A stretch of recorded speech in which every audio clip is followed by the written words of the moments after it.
Hello friends, आप सभी का I am an accountant channel पर स्वागत है। आशा करता हूँ आप सभी स्वस्थ होंगे। कमेंट सेक्शन को देखकर पता चलता है कि आप सभी वीडियोज़ का काफ़ी समय से इंतज़ार कर रहे थे। वीडियोज़ को थोड़ा लेट पोस्ट करने के लिए माफ़ी चाहता हूँ। दोस्तों, जैसा कि आपको पता है एग्ज़ाम की डेट आ गई है 25 अगस्त 2021। अगर आपको पता नहीं है तो RCDF की वेबसाइट पर जाकर आप देख सकते हैं। कॉल लेटर्स डाउनलोड होना अभी जूनियर अकाउंटेंट की पोस्ट के लिए स्टार्ट नहीं हुए हैं, लेकिन 2 अगस्त 2021 से पहले आप कॉल लेटर डाउनलोड कर लें, क्योंकि हो सकता है उसके बाद लिंक डीएक्टिवेट हो जाए। तो आगे हम काम की बात करते हैं। जैसा कि आपको पता है कि राजस्थान सरकार द्वारा RCDF में जूनियर अकाउंटेंट की वैकेंसी निकाली गई है एंड उसके टॉपिक्स हम कवर कर रहे हैं। कुछ टॉपिक्स मैं ऑलरेडी कवर कर चुका हूँ। अगर आपने नहीं देखे हैं उनके वीडियो तो आप प्लेलिस्ट में जाके देख सकते हैं। और अगर आप फर्स्ट टाइम चैनल पर आए हैं तो प्लीज़ चैनल को लाइक एंड सब्सक्राइब करें, ताकि नेक्स्ट टॉपिक्स के वीडियो आप कवर कर सकें। दोस्तों, आज 4 टॉपिक्स को हम कवर करेंगे। पहला है टेंडरिंग, दूसरा बिड एवैल्यूएशन, तीसरा नेगोशिएशन और चौथा है डिस्प्यूट रिजोल्यूशन। दोस्तों, इन 4 टॉपिक्स को अगर आप इंग्लिश में पढ़ें तो थोड़ा आपको डिफ़िकल्ट ज़रूर लग सकता है, लेकिन अगर आप हिंदी में इनको समझने की कोशिश करेंगे तो ईजिली आपको समझ में आ जाएगा। दोस्तों, पहला शब्द है टेंडरिंग। टेंडरिंग टेंडर शब्द से मिलकर बना है। टेंडर क्या होता है? अगर आप न्यूज़पेपर पढ़ते हैं तो उसमें निविदा नाम से आपको कई सारे टेंडर्स दिख जाएंगे, एक बार देखने की कोशिश करना। दूसरा है बिड इवैल्यूएशन। बिड का मतलब होता है बोली। बोली मतलब है कि किसी भी वस्तु को खरीदने के लिए या किसी भी कार्य को करने के लिए लगाई गई रेट। तीसरा है नेगोशिएशन। नेगोशिएशन आप सबको पता ही होगा कि एक रेट के ऊपर समझौता। और फोर्थ टॉपिक है अपना डिस्प्यूट रिजोल्यूशन। डिस्प्यूट का मतलब विवाद, रिजोल्यूशन का मतलब समाधान। किसी भी डिस्प्यूट का समाधान करने के लिए किन किन मेथड को हम अपना सकते हैं वो हम इस टॉपिक में पढ़ेंगे। इन टॉपिक्स को अब हम डिटेल्स में देखते हैं। पहला है टेंडर। दोस्तों, टेंडर क्या होता है? टेंडर एक तरह का डॉक्यूमेंट होता है जिसमें किसी भी काम को करने के लिए कुछ रूल्स और क्वालिफिकेशंस निर्धारित किए जाते हैं। जो रूल्स और क्वालिफिकेशन को पूरा करता है वही उसमें पार्टिसिपेट कर सकता है। इसको और अच्छे से समझने के लिए मैं आपको एक एग्जांपल देता हूँ। मान लीजिए कि गवर्नमेंट को एक हेड ऑफिस कंस्ट्रक्ट करवाना है, मतलब एक हेड ऑफिस की बिल्डिंग बनवानी है। अब उसके लिए उनको एक कॉन्ट्रैक्टर चाहिए। प्रोसेस के हिसाब से गवर्नमेंट क्या करेगी? एक टेंडर निकालेगी। टेंडर मतलब एक निविदा निकालेगी और उस निविदा में वो सब मेंशन कर देगी कि उन्हें क्या बनवाना है, कितना कार्य करवाना है, कितने एरिया में करवाना है, कितने अमाउंट का वो कार्य होगा। जितने अमाउंट का वो कार्य होगा उसको बोलते हैं टेंडर वैल्यू। टेंडर वैल्यू, ठीक है। अब इसके अंदर टेंडर ओपन करने की date, tender closing date, tender की वैल्यू तो मैंने बता ही दी आपको। इसके अलावा जो टर्म एंड कंडीशंस होती है उसमें जैसे ये मेंशन होता है कि कोई फर्म या कंपनी अगर अप्लाई कर रही है तो उसका कम से कम इतना टर्नओवर होना चाहिए, मतलब उसके फाइनेंशियल गुड होनी चाहिए। इसके साथ साथ फर्म को एक्सपीरियंस होना चाहिए। इसके अलावा एक ईएमडी अमाउंट होता है, एक अर्नेस्ट मनी डिपॉजिट या सिक्योरिटी अमाउंट भी बोल सकते हैं, जो परसेंट में होता है 1%, 2%, वो उसको जमा करवाना पड़ेगा इस प्रपोजल के साथ, इस बिड के साथ, इस टेंडर के साथ। तो जो लोग इन कंडीशंस को पूरा करते हैं, मान लीजिए कंडीशन में जैसे 5 साल का एक्सपीरियंस चाहिए, तो अगर उसके पास 5 साल का एक्सपीरियंस है, अगर उसके मान लीजिए 3 साल का एवरेज टर्नओवर 5 करोड़ होना चाहिए, तो अगर उसके पास 5 करोड़ का टर्नओवर है। इसके अलावा जो सिक्योरिटी अमाउंट है, मान लीजिए 1% है, 2% है, जो भी टेंडर वैल्यू है उसका, अगर वो उसको डिपॉजिट करा सकता है तो वो लोग ही इसमें अप्लाई कर सकते हैं। तो दोस्तों, ये था टेंडर। टेंडर को और भी ब्रीफ में मैं आपको समझा दूं कि एक तरह का डॉक्यूमेंट है जिसमें किसी भी काम को करने के लिए कुछ टर्म्स एंड कंडीशंस दी गई है। अगर आप उन टर्म एंड कंडीशंस को पूरा करते हैं तो आप उसमें अप्लाई कर सकते हैं और अपनी बिड लगा सकते हैं। जो हमारा नेक्स्ट टॉपिक होगा दोस्तों, बिड के बारे में हम आगे पढ़ेंगे।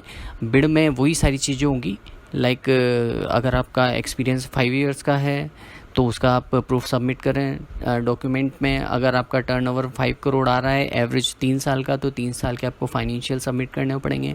2% अर्नेस्ट मनी जिसको हम बोलते हैं ईएमडी, वो आपको डिपॉजिट करवानी पड़ेगी। मान लीजिए 10 करोड़ का टोटल प्रोजेक्ट है तो अर्नेस्ट 2% हो गया आपका 20 लाख रुपए का आपको एक डीडी डिपॉजिट करना पड़ेगा। 5 साल या 3 साल का जो भी एवरेज टर्नओवर मांगा है उसके फाइनेंशियल सबमिट करने पड़ेंगे। 5 साल का एक्सपीरियंस मांगा है तो उसके प्रूफ सबमिट करने पड़ेंगे। ये सब आपको एक बंद लिफाफे जिसको सील्ड पैकेट या सील्ड बिड बोलते हैं उसमें जमा करना पड़ेगा और गवर्नमेंट को प्रपोजल देना पड़ेगा before the end of the date. जो टेंडर की डेट ख़त्म होने वाली है उससे पहले आपको ये सब कुछ सबमिट करना पड़ेगा।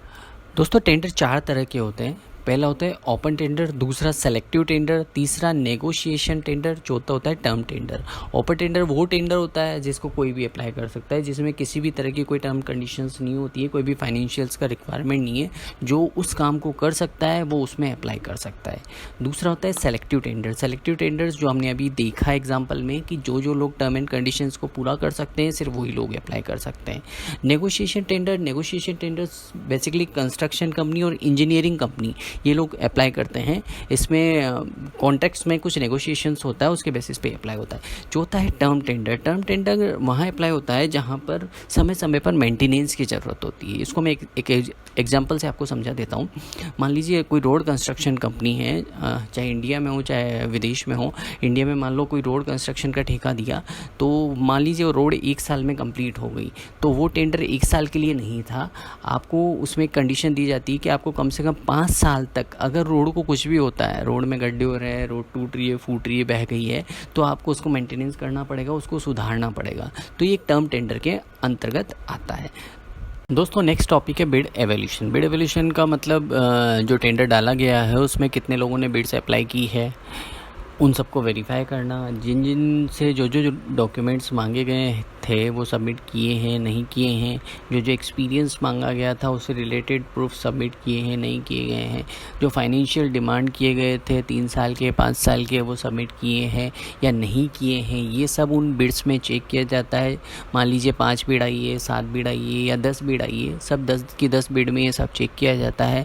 फिर उनको वेरीफाई किया जाता है, उनको क्रॉस चेक किया जाता है।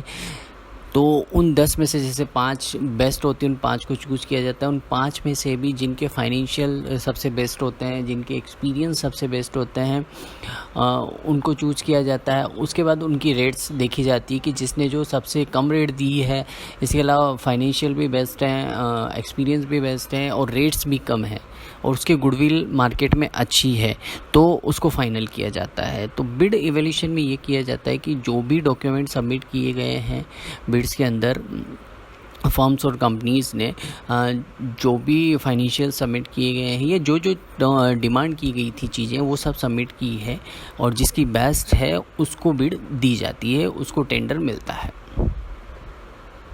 दोस्तों अगला टॉपिक है नेगोशिएशन।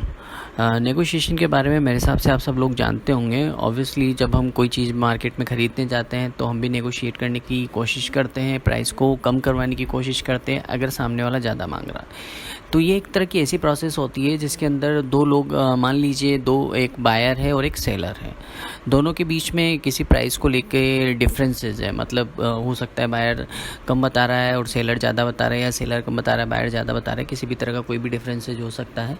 तो इस प्रोसेस के अंदर क्या किया जाता है कि दोनों को एक प्राइस पर कॉम्प्रोमाइज़ किया जाता है, जहाँ दोनों पार्टी एग्री होती है बिना किसी आर्ग्यूमेंट और बिना किसी डिस्प्यूट के।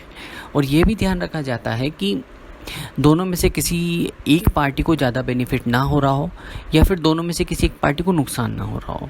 तो नेगोशिएशन एक तरह का ऐसा प्रोसेस है जिसमें 2 पार्टियों को किसी प्राइस पर कॉम्प्रोमाइज़ किया जाता है, किसी प्राइस पर रेडी किया जाता है, दोनों पार्टियों का ध्यान रखा जाता है। दोस्तों नेक्स्ट टॉपिक और इस वीडियो का फाइनल टॉपिक है डिस्प्यूट रिजोल्यूशन। डिस्प्यूट रिजोल्यूशन मतलब विवाद का समाधान। दोस्तों इसको अल्टरनेटिव डिस्प्यूट रिजोल्यूशन भी बोला जाता है, शॉर्ट में ADR भी कहा जाता है। दोस्तों ये एक ऐसी प्रोसेस है जिसमें जो 2 डिस्प्यूटेड पार्टी है उनके बीच में समझौता किया जाता है। अब समझौता करने की 3 प्रोसेस इसके अंतर्गत होती है। पहली है मीडिएशन, दूसरी है आर्बिट्रेशन और तीसरी है लिटिगेशन। फर्स्ट हम देखते हैं मीडिएशन। मीडिएशन क्या होती है कि एक मीडिएटर होता है, मीडिएटर जिसको हम थर्ड पार्टी भी बोल सकते हैं। जो दो डिस्प्यूटेड पार्टी के बीच में समझौता करवाता है। और समझौता इस बेसिस पे करवाता है कि दोनों पार्टियां उसके उस समझौते से राजी हो, मतलब वो एक्सेप्ट कर रही हो, दोनों एग्री हो। तो ये इस प्रोसेस का नाम है मीडिएशन, और इसमें एक मीडिएटर होता है। सेकंड है आर्बिट्रेशन। आर्बिट्रेशन इसमें होता है आर्बिट्रेटर। आर्बिट्रेटर जैसे पहले मीडिएटर था, यहाँ पर आर्बिट्रेटर होता है। ये भी सेम प्रोसेस होता है, पर यहाँ पर जो डिसीजन लिया जाता है वो लिया जाता है प्रूफ के बेसिस पे। प्रूफ मतलब सबूत और गवाह के बेसिस पे डिसीजन लिया जाता है, और यहाँ पर जो डिसीजन लिया जाता है वो लेता है आर्बिट्रेटर, और उसका डिसीजन फाइनल होता है।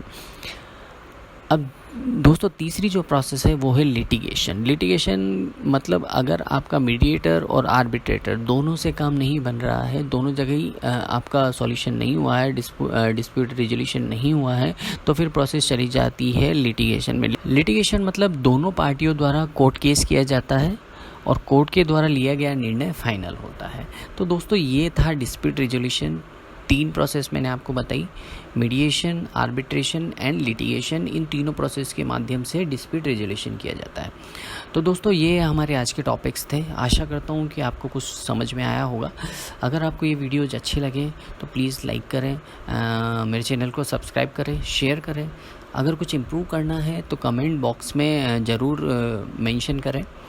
हमारा जो नेक्स्ट टॉपिक होगा दोस्तों वो होगा कॉस्टिंग, और उसके बाद हम पढ़ेंगे बजटिंग। अकाउंट्स पॉलिसी से रिलेटेड जो टॉपिक है वो हम सबसे लास्ट में रीड करेंगे। तब तक के लिए थैंक यू, धन्यवाद, बाय बाय।